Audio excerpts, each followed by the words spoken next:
High, high up in the misty mountains, so high that clouds always wrapped around its towers like fluffy white scarves, there stood a very old castle. It had tall grey stone walls, a creaky wooden drawbridge, a courtyard full of wild roses, and a great hall where the fireplace had not burned for 100 years. The castle had no king. It had no queen. No knights, no servants, no children running through its corridors. Not even a mouse in the pantry. Just silence. Just stillness. And most of all, loneliness. The villagers in the valley below called it the Forgotten Castle, and that is exactly what it was. Forgotten by everyone, for a very, very long time. But one cold autumn evening, when the moon hung full and golden like a lantern in the sky, something extraordinary happened. A shadow crossed the moon, not the shadow of a cloud, not the shadow of a bird, but the shadow of two enormous wings. Down, down, down spiraled a creature from the clouds. And with a sound like rolling thunder and a gust of wind that bent all the trees in the courtyard sideways, the creature landed on the highest tower of the Forgotten Castle. It was a dragon. His name was Ambrose, and he was magnificent. His scales were the deep red of burning rubies, with golden tips that caught the moonlight and made him shimmer like a living flame. His wings, when spread wide, were so large that they covered the entire courtyard in shade. His eyes were the color of melted amber, warm, bright, and surprisingly kind. But Ambrose had a secret. Despite being so enormous, so powerful, and so breathtakingly beautiful, Ambrose was lonely too. For years, he had flown above kingdoms and forests and oceans. Everywhere he went, people screamed and ran. Knights came with shining swords. Archers fired arrows. Nobody ever stopped to say hello. Nobody ever asked his name. Everyone assumed that because he was a dragon, he must be dangerous, that he must be wicked, that he must want to hurt them. I am tired of flying, thought Ambrose, tucking his great wings around himself like a cloak and looking out at the dark valley below. I am tired of being feared. I want a place to call home, and this castle feels like it has been waiting. And so, that very night, Ambrose decided to stay. He breathed a tiny, careful flame into the old fireplace of the great hall, and for the first time in 100 years, the Forgotten Castle was warm again. Crossed swords, castle crossed swords. In the village at the bottom of the mountain, a young girl named Pip was the first to notice the orange glow coming from the tall tower windows. Pip was 7 years old, curious about absolutely everything, and afraid of absolutely nothing, which her parents found both wonderful and very, very worrying. "Look," she cried, pointing up at the mountain. "The Forgotten Castle has light in it again." All the villagers looked up, and every single one of them felt a cold shiver run down their spines. Because at that very moment, Ambrose stretched his wings wide on the tallest tower, and his red scales glinted in the moonlight, and he looked exactly like every terrifying dragon from every frightening bedtime story they had ever heard. "A dragon!" the baker shouted. "A terrible, fire-breathing dragon has come to destroy us." But Pip tilted her head and thought something different. She thought, "I wonder if he is lonely." The very next morning, while the whole village was busy building tall fences and sharpening pitchforks, because that is what frightened people do, Pip quietly put on her red coat, tucked a warm loaf of bread under her arm, and started walking up the mountain path. "Pip, come back," her mother called. "Pip, it is dangerous," her father called. But Pip was already around the first bend in the path, and the wind was carrying her parents' voices away. She kept walking, through the pine forest that smelled like Christmas, past the waterfall that made a sound like 100 tiny bells, and up the steep rocky path until the great grey walls of the Forgotten Castle rose before her like a cliff. The drawbridge was down. Someone, or something, had lowered it in the night. Pip took a deep breath, squared her little shoulders, and walked across it. Every wooden plank creaked beneath her boots. In the courtyard, wild roses grew between the cobblestones, and the morning sunlight fell in long golden fingers through the crumbling archways. And there, curled up in the middle of the courtyard like an enormous, scaly cat, was Ambrose. He was fast asleep. Or at least, he pretended to be. But one huge amber eye opened just a sliver when he heard footsteps, and watched the small red shape coming across the courtyard. He had never seen a child before. He had never seen anyone who walked toward him instead of away. Pip stopped about 3 steps away from Ambrose's enormous red nose. She could feel the warm air coming from his nostrils with every breath. She could smell the faint scent of wood smoke and something sweet, like cinnamon. She looked up at his closed eye and said, in a perfectly calm voice, "Good morning. I brought you some bread. It is still warm. My mother made it this morning and it is the best bread in the whole valley. Would you like some?" Both of Ambrose's eyes flew open. He raised his great head. He looked down at the small girl with the red coat and the bread and the completely unfrightened expression on her face. He had absolutely no idea what to do. In all his long dragon life, no one had ever brought him bread. He sniffed the bread. It did smell extraordinarily good. He sniffed the girl. She smelled like pine trees and flower and something warm and brave that he couldn't quite name. Then, very carefully, very gently, Ambrose lowered his head until his great golden eye was level with hers. "You are not afraid," he said. His voice was like distant thunder, deep and rumbly and warm. "Should I be?" asked Pip seriously. Ambrose thought about this. "Everyone else always is," he said sadly. "That is because they don't know you yet," said Pip. "My name is Pip. What is yours?" The dragon blinked. No one had ever asked his name. Not once, not ever. He felt something very strange happening in his enormous chest, something warm that had nothing to do with fire. "Ambrose," he said softly. "My name is Ambrose." "Ambrose," repeated Pip, as if tasting the word. "That is a very good name. It sounds important." Ambrose did not know what to say to that. So instead, he very carefully accepted a piece of bread from Pip's small hand, and it was, without any doubt, the most delicious thing he had eaten in 300 years. They sat together in the sunlit courtyard for a long while, a 7-year-old girl and a 300-year-old dragon, and they talked. Pip told Ambrose about the village, about her friends, about the baker who made terrible jokes, and about how she had always dreamed of seeing a real dragon. Ambrose told Pip about the mountains he had flown over, the storms he had sailed through, and the deep loneliness of always being feared. By the time the sun was high in the sky, something extraordinary had happened. They had become friends. Real ones. Pip came back the next day. And the day after that. And every single day for 2 whole weeks, she climbed the mountain path carrying gifts, sometimes bread, sometimes apples, sometimes just funny stories about the village. And each time, Ambrose was waiting for her at the drawbridge, his red scales gleaming and his tail swishing happily behind him like an enormous cat's. Together, they worked to bring the forgotten castle back to life. Ambrose used his fire, carefully, precisely, to relight all the old torches in the great hall. Pip swept the dusty floors and found old, beautiful tapestries stuffed in forgotten closets, which he hung back on the walls. Ambrose, who had very good eyesight, spotted a cracked wall in the south tower and patched it with warm melted rock. Pip planted new flowers in the window boxes. Day by day, the forgotten castle became the castle of Ambrose and Pip. It was still old. It was still grey. But now it had warmth in its fireplaces, colour in its windows, and laughter in its halls, and that made it more beautiful than any palace in any kingdom. Dragon. Castle. But not everyone was happy about the friendship. Back in the village, people were frightened. They could see the light from the castle windows every night, and sometimes they could hear what they thought was rumbling, but was actually Ambrose laughing at Pip's jokes, because dragons laugh from their bellies and it sounds exactly like an approaching thunderstorm. A group of worried villagers went to the village elder, old Mayor Bren, a large man with a large beard and a large frown. "The dragon is up there," they said. "It will come down and eat us all. We must do something."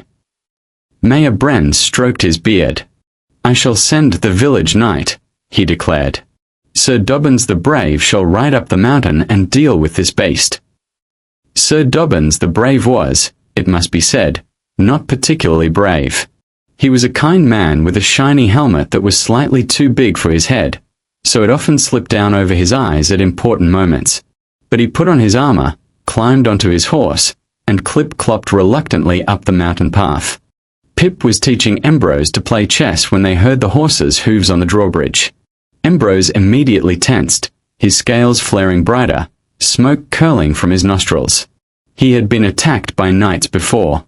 He knew what came next. "Wait," said Pip, putting her hand, very small, very warm, on Ambrose's great scaly foreleg. "Let me talk to him first." Ambrose looked at her tiny hand on his enormous leg. Something about it made all the tension go out of him like air from a balloon. He trusted her. Completely. Absolutely. Without question. And he had never trusted anyone before. "All right," he said quietly. "I trust you, Pip." Those 4 words were, to Pip, the most important words anyone had ever said to her. She stood up straight, marched to the gate, and stepped onto the drawbridge in front of Sir Dobbins's very confused horse. "Hello, Sir Dobbins," she said cheerfully. "I am Pip. Would you like to come in and meet my friend?" Sir Dobbins's helmet slipped down over his eyes. He pushed it up. He stared at the small girl standing in front of the forgotten castle. He stared at the enormous red dragon sitting in the courtyard behind her, watching him with calm golden eyes. Sir Dobbins was not brave. But he was, as it happened, very polite. Yes, he said. "Thank you. I would. I suppose I would." Crossed swords, castle crossed swords. An hour later, Sir Dobbins was sitting in the great hall, eating bread and cheese that Pip had brought from home, watching Ambrose very carefully stack the chess pieces back onto the board with one enormous claw. The dragon moved with extraordinary delicacy, like someone threading a needle with oven mitts. Sir Dobbins rode back down the mountain that evening. He had a great deal to think about. Winter came early that year. The worst storm in 40 winters swept down from the mountains with no warning.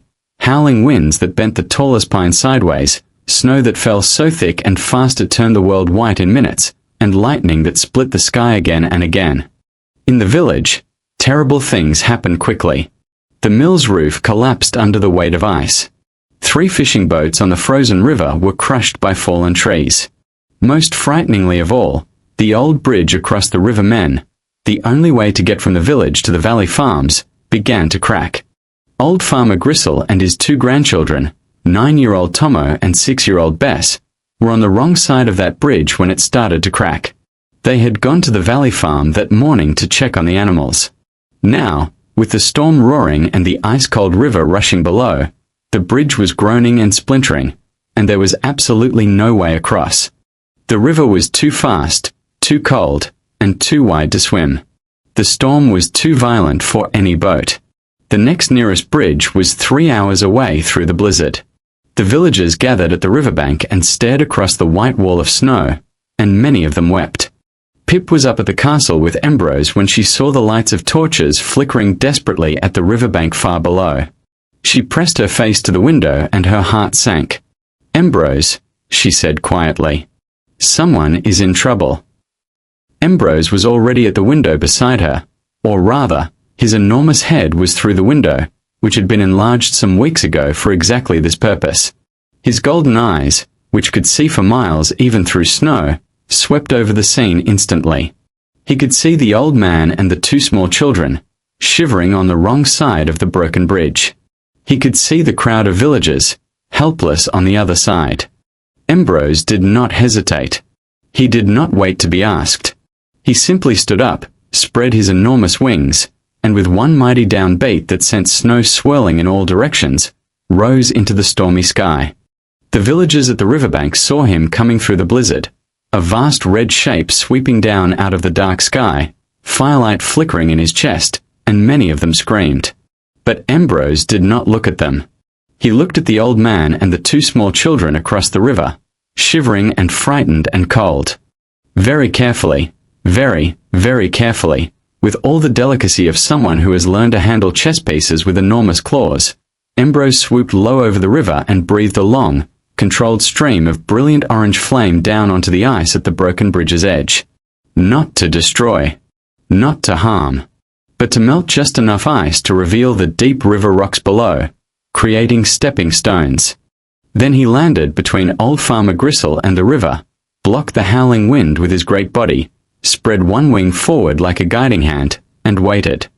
"It is safe," he said, in his deep, rumbly, warm voice. "I will not let you fall. I promise." Tomo went first, bold as brass. Then little Bess, who, it turns out, was not afraid of dragons at all and actually reached up to pat Ambrose's nose as she passed, which surprised him considerably. Then old Farmer Gristle, shaking but smiling, crossed the last stepping stone to safety. And on the other side of the river, the villagers were utterly, completely, entirely silent. They had seen everything. They had seen the dragon who was supposed to be their enemy fly into a terrible storm. They had seen him make a path where there was no path. They had seen him stand in the freezing wind and hold it back with his body so that a frightened old man and two small children could cross to safety. Mayor Bren took off his large hat. One by one, every villager did the same. They held their hats against their chests, because that is what you do when something so good and so brave and so unexpected happens that words are simply not enough. Ambrose looked at them all, puzzled. He did not understand the gesture. But Pip, who had followed on Sir Dobbins's horse and arrived just in time to see everything, had tears running down her cold red cheeks and the biggest smile she had ever smiled. "They're saying thank you," she told him. The storm broke by morning. The sky went from black to grey to the most extraordinary shade of soft gold, like the inside of a seashell, and the whole valley sparkled under a fresh blanket of snow that made everything look clean and new and full of possibility. That same morning, Mayor Bren did something he had never done in all his years as mayor. He put on his best coat, polished his boots until they shone, climbed the mountain path himself, puffing considerably, because he was a large man and the path was steep, and knocked on the gates of the castle. Ambrose opened the gate. They looked at each other, the large mayor with the large beard, and the enormous dragon with the golden eyes. There was a long pause. "I owe you an apology," said Mayor Bren, in a voice that was a little wobbly but very sincere. "We judged you before we knew you. We were afraid of what we imagined you were, instead of looking at who you actually are. And that was very, very wrong of us." Ambrose was quiet for a moment. Then he said something that Mayor Bren never forgot for the rest of his long life. "Fear makes us see monsters where there are only strangers. And the cure for fear is simply a conversation." Mayor Bren nodded slowly. "Well then," he said, "might we start having that conversation? The whole village would very much like to come up and meet you properly, if you are willing." Ambrose looked across the courtyard at Pip, who was sitting on a wall eating an apple and watching with bright eyes. She gave him a thumbs up. He looked back at Mayor Bren. "Tell them to come on Sunday," said Ambrose. "And tell them to bring food. A lot of food. I have been warming up the Great Hall all week and it seems a shame not to fill it. Bread, pie, red apple, shortcake, cheese wedge." That Sunday was the greatest party the valley had ever seen. Every family from the village climbed the mountain path, carrying pots and pies and loaves and jars and smoked meats and sweet pastries, and the smell rising from the castle was extraordinary. Warm bread and roasted vegetables and spiced cider all mixed together with the faint, pleasant trace of wood smoke and cinnamon that always followed Ambrose around. The great hall was not big enough for everyone, but the courtyard was, and Ambrose built a fire so large and warm in the center of it that even in the winter chill, nobody was cold. The wild roses around the courtyard edges had snow on them, which made them look like they were wearing little white hats, and the children thought this was hilarious. Ambrose sat in the courtyard and let the children climb on him, which he had never expected to enjoy, but discovered he enjoyed enormously. Little Bess fell asleep between two of his folded wings and had to be carefully carried home by her grandfather. Tomo challenged him to a game of chess and lost spectacularly and declared it the best thing that had ever happened to him. The baker, who had shouted, "A terrible dragon has come to eat us," on that very first night, now sat beside Ambrose's great flank and fed him little pastries one by one, and between pastries told him jokes, terrible, wonderful, groan-worthy jokes, and Ambrose laughed until smoke came out of his ears, which made the baker laugh until cider came out of his nose, which made everyone around them laugh most of all. "I have been flying the skies for 300 years, Ambrose told old Farmer Gristle quietly, as the party swirled colourfully around them. "I have seen oceans and glacier and cities of gold. But I have never been anywhere as good as here." Farmer Gristle nodded wisely and sipped his cider. "That is because here has people in it," he said. "And people make everything better." Ambrose thought about that for a long time. Then, "Yes," he said. "And one person in particular." He looked across the courtyard at Pip, who was standing on a wall, conducting a somewhat chaotic group of children in an off-key singing competition, waving her arms like a conductor, laughing her enormous laugh. The girl who had not been afraid. The girl who had brought bread and said hello. The girl who had changed everything. Pip caught his eye, grinned her gap-toothed grin, and gave him a thumbs up. Ambrose very carefully gave one back, which required quite a lot of concentration because dragon claws are not really designed for thumbs-ups, but he managed it. Mayor Bren, watching from nearby, quietly decided something important. He cleared his throat and called for silence. "From this day forward," he announced in his big, booming mayor's voice, "this is no longer the Forgotten Castle. From this day, it shall be known as Ambrose's Keep, protector of our valley, guardian of our village, and home of the greatest dragon we have ever had the honor of knowing." Everyone cheered. The sound bounced off the mountains and came back as an echo, so it sounded like the whole world was cheering. Ambrose raised his head, looked at the sky, and for the first time in 300 years, he felt he was exactly where he was supposed to be. Years went by. Pip grew taller. The village grew larger. Ambrose's scales, which had always been ruby red, developed golden streaks as he got older, not because he was aging badly, but because dragons who are truly happy develop gold in their scales the way humans develop laughter lines on their faces. It is a mark of joy. The castle of Ambrose's Keep became famous across many kingdoms. Travelers came from far away to see the dragon who guarded a valley, not with fire and fear, but with warmth and care. They came to see the children who played in the courtyard, the flowers in the window boxes, the fireplace that never went cold, and the friendship that had started with one small girl and one loaf of bread. Many of those travelers arrived afraid. Every single one of them left as friends. Ambrose made sure of it, because he had learned what Pip had always known. Fear disappears the moment you say hello. Pip grew up and became the castle's keeper of stories, which was a job she invented herself, because someone had to write down everything that happened at Ambrose's Keep, and she was the best person for it. She wrote in big leather-bound books that Ambrose kept in the Great Hall and guarded fiercely, not with fire, but with the careful attention of someone who understands that stories are precious things. She wrote about the night Ambrose arrived, about the bread, about Sir Dobbins and his helmet, about the storm and the broken bridge and the stepping stones of fire, about the party that lasted 2 whole days, about little Bess, who never stopped patting Ambrose's nose every time she saw him, even when she grew up and became an old grandmother herself. About all of it. One evening, when Pip was much older and the golden streaks in Ambrose's scales were very bright indeed, they sat together on the highest tower as they had done countless times, looking out over the valley, watching the lights come on one by one in the village below like a jar of fireflies slowly waking up. "Do you remember what you said when we first met?" asked Pip. "You said everyone was afraid of you." "I remember," said Ambrose. "Are they still?" she asked. Ambrose looked out at the lights of the village. He thought of Bess and Tomo and the baker and Mayor Bren and Sir Dobbins and 100 other faces. He thought of the children who came to the castle every week to hear stories, who climbed on him and fell asleep against his warm scales and called him Uncle Ambrose. He thought of the welcome sign the villagers had painted on a great flat stone at the bottom of the mountain path, It had a picture of a dragon and a castle and the words, "Welcome to Yo Ambrose's Valley, where everybody belongs." "No," he said, very quietly. "Not anymore." Pip smiled her gap-toothed smile.